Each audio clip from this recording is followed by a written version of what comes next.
Reactor. Nakaka-proud lang na yung idol ng mga ito.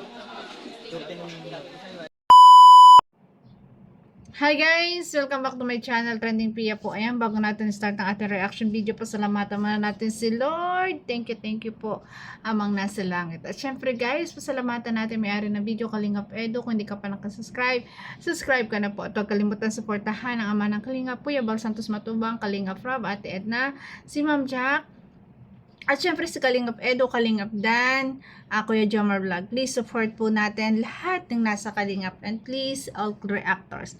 Maraming salamat po sa likers na nagsusubscribe kay Trending Pia. Kung nagustuhan nyo pa ang reaction video, paki-like and share at paki-subscribe po sa mga hindi pa nakasubscribe.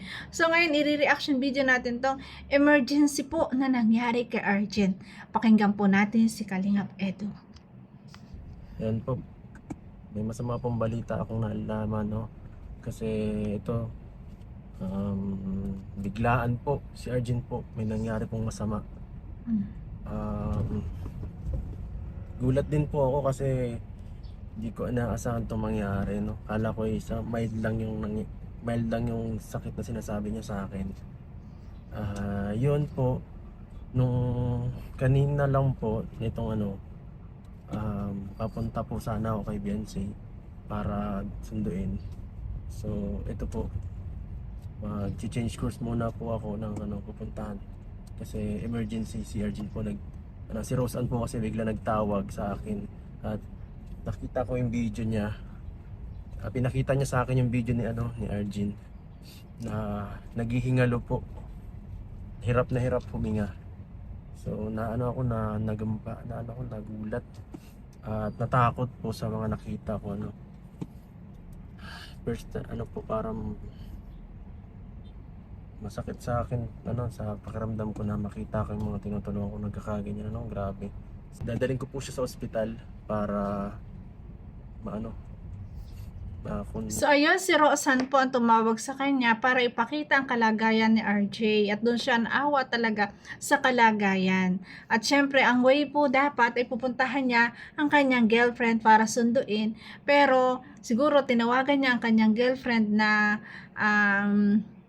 may emergency nga, 'di ba? May emergency. Kaya sa punto namang yun, alam ko mabait si BBB, say maunawaan yan. At dito kita natin na nag-aalala si Kalingap Edo. Syempre, beneficiary na yun. Pero ang tanong dito guys, ang karamihan, bakit si Kalingap Edo ang tinawagan? Bakit nga ba? Sa aking base of my opinion, kaya po siya yung tinawagan kasi siya yung tumutulong. At the same time, siya po yung may sasakyan na pwedeng maghatid sa ospital para po sa akin, o siguro o baka malayo yung pamilya na talagang si Kalingap Edo agad ang naisipan ni Roseanne kasi alam niya kung paano tinutulungan ni Kalingap Edo at gaano talaga kamahal ni Kalingap Edo ang bawat tinutulungan niya. Kaya syempre hindi nagdalawang isip si Roseanne na tawagan kasi alam niya na tutulungan. Kaya dun po guys, no na po tayo, no issue doon na bakit si Kalingap Edo pa yung tinawagan, bakit may pamilya naman. Although, oo, may pamilya, siguro nauna lang talaga si Kalingap Edo bago tawagan yung pamilya para sabihin, si Kalingap Edo para madala na sa ospital. Tapos tatawagan syempre yung pamilya na sasabihin na dinala nila sa ospital. 'Di ba? Kung ating iisipin guys, napakadali nating isipin po na ganun ang pwedeng mangyari. Hindi na kailangan i-bash ang bawat tao. 'Di ba? Lawakan natin ang pangunawa po. At syempre, si Kalingap Edo, nandiyan ang pusong matulungin yan. Kalingap nga 'di ba?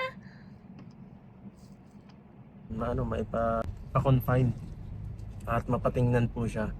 Kasi kasi na-stop ko yung yung pag-vlog ko sana medyo hindi ko po naasikaso agad yung pagpapa-check up sa kanya kasi medyo na-busy po ako nitong mga nakaraang araw.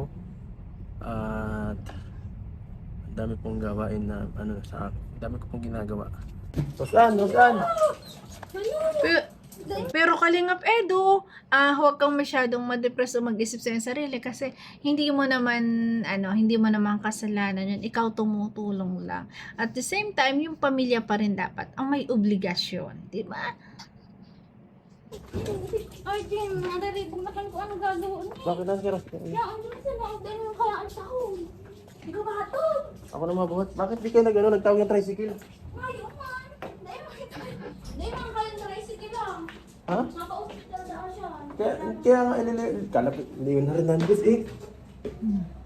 Dahil naman yan kaya ang sahod. Hindi mo kayo buhatin? Ang gabat. Ay na yan. Sabi ko pa. Kailan pa yan? Kailan pa yan? Kasi pag unya lang. Ngayon lang? Napakabait naman ni Rose Ann. Bakit na dito kayo? Tara, tara! Kaya ko yan. Ako na ako mabuhat. Napakabait ni Carla. Ang sila iyan. Ay, grabe. Wala kang hinipatan sila iyan? May po. Ika ang ano eh. Naabot pa man lang din ako ay hala ko sa laro. Magabaton talaga kuya ang tagas ning hawak. Ang Hindi cellphone. natin naintindihan yung salita. Halat.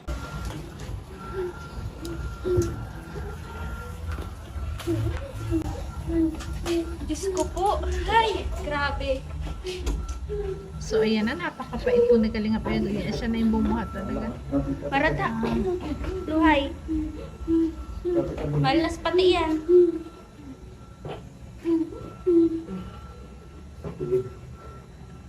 Di mo kami nag-aaram ni Carla. Kala kong nag-aano. Bait din ni Carla at ni Rose Ann talaga, no? Ganyan ang nasa Kalingap. Talagang tulong-tulong. Di yan kaya ning perang ano ay magabat. Nagabat siya. Hindi mo nga ito kaya. Hindi ko nakagat na din.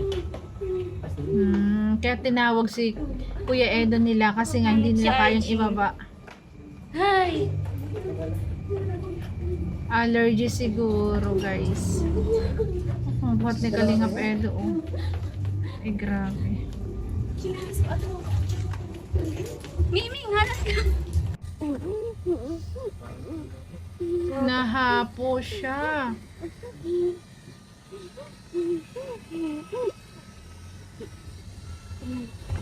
Bait ni Carla. Alaga ang pinsan niya.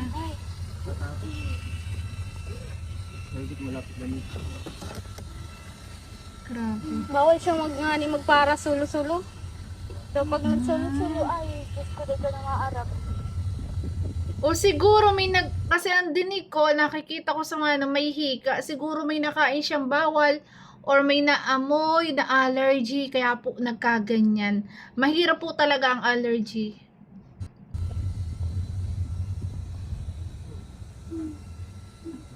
Yata di kayo, hindi na makahingi. Nahanap ni nga ni si nebulizer, may umaanda ko ng pagkain manggayan. Hinihika. Ay, grabe.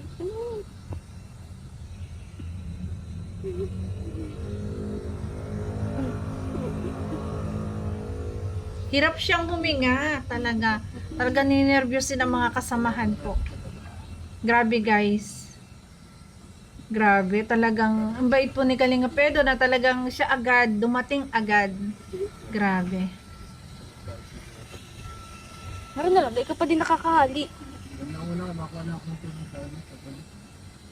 Grabe, maintindi si, Baby Carla. Ayun! Ay! May nakita kayo, guys! Ayun, may nakita ako doon, guys. Ayan, oh. Wait lang.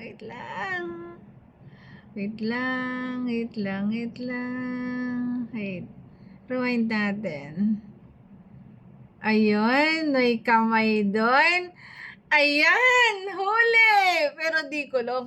Ang sabi dito ni Kalingap Edo, hindi na niya napuntahan. Siguro, talaga sa pag-uusap na magjowa, na talagang kasi emergency nga si Arjen, sinabi niya na, sumunod na lang, doon na lang sila magkita. At eto nga, doon ako talaga hanga kay Kalingap Edo, hindi niya talaga patamaan ng camera.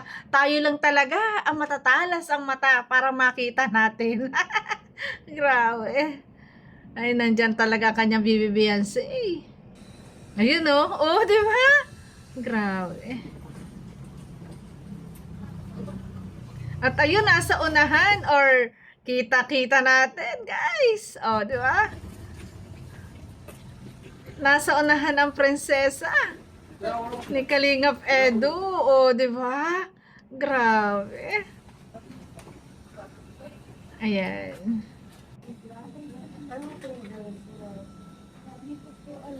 Napagod ba? May activity ba siyang ginawa? Wala naman po kasi naman po siya. Ayan. Pwede rin talaga na napagod. Ayan. Maraming ginawa. Pero ang the best dun, guys, ayan, ulitin natin. Talagang sadyang ganyan. At siguro talagang nauunawaan na ni Bibi Beyonce na ang kanyang boyfriend talagang nandun na yung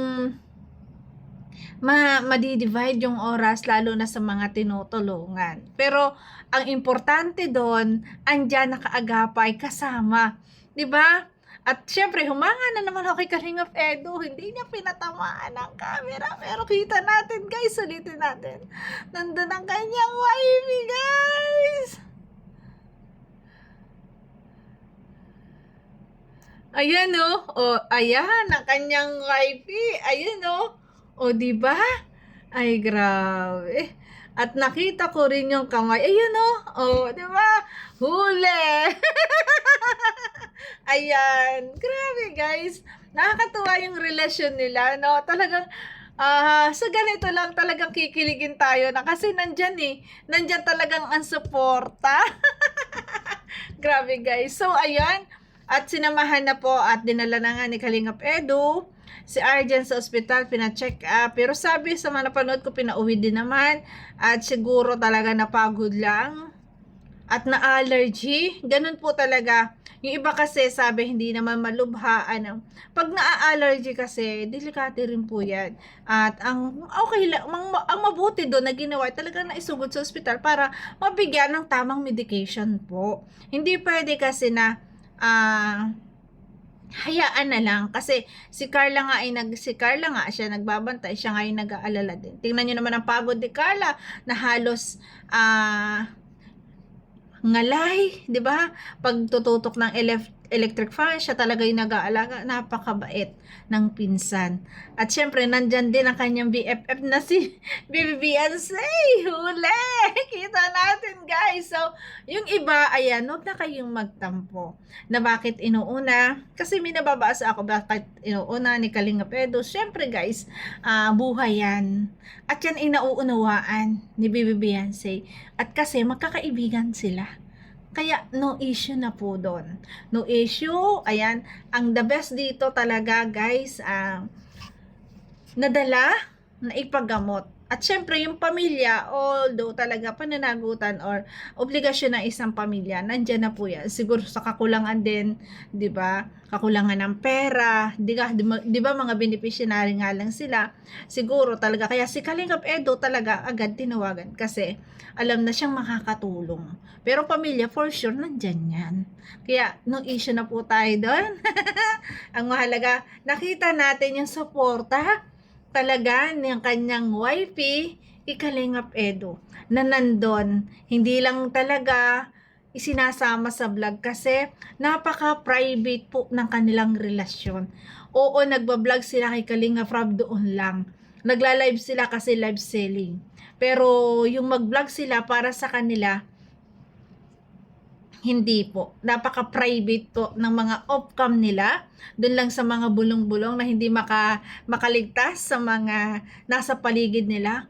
Pero ang nakikita ko sa kanila, mas gusto nilang hindi i-public ang kanilang relasyon, ang kanilang pagdi-date, ang kanilang obligasyon, yung pagsasama sa araw-araw, sa hatid sundo na hindi na kailangang i-vlog pa. Ayan, ganon. Ganon, 'di ba? Kasi sabi nga ni Kalingap Edu, ayaw niya na ma-overexpose si Bibi Beyonce. 'Di ba? At congratulations sa Etsy. Ayan, darating na yung ating order. Salamat po sa lahat na nagla-like, nag-share, nagsusubscribe. Ayan po sa mga nag-i-issue. Ayan, kasama ang kanyang wifey. So, Arjen, pagaling ka. At syempre, iwasan yung mga kasi guys, kaya nakakaramdam ng ganyan. Yun din po ang nagiging dahilan yung sobrang init. Ayan, lalo't ganyang may hika, at saka may sakit sa puso, ganyan po talaga pag sobrang mainit. Kailangan po dyan, naka-aircon nga. Kung pwede, dapat laging naka-aircon. Ganyan po, pag may sakit ka sa puso or may hika ka, bawal po dyan ang mga maamoy na bawal na makaka-allergy. Ayan, sana po unawain ng bawat isa. No issue na po tayo doon. Basta superhero si Kalingap Edu. Ayan, at ang superhera na si Bibi Beyonce. So yun guys, thank you for watching at kung nagustuhan mo reaction video ko, baka pwede pa like, share, subscribe, trending piyo po. Maraming salamat. God bless! Kasama yung dalawa. Bye-bye guys. Ingat palagi.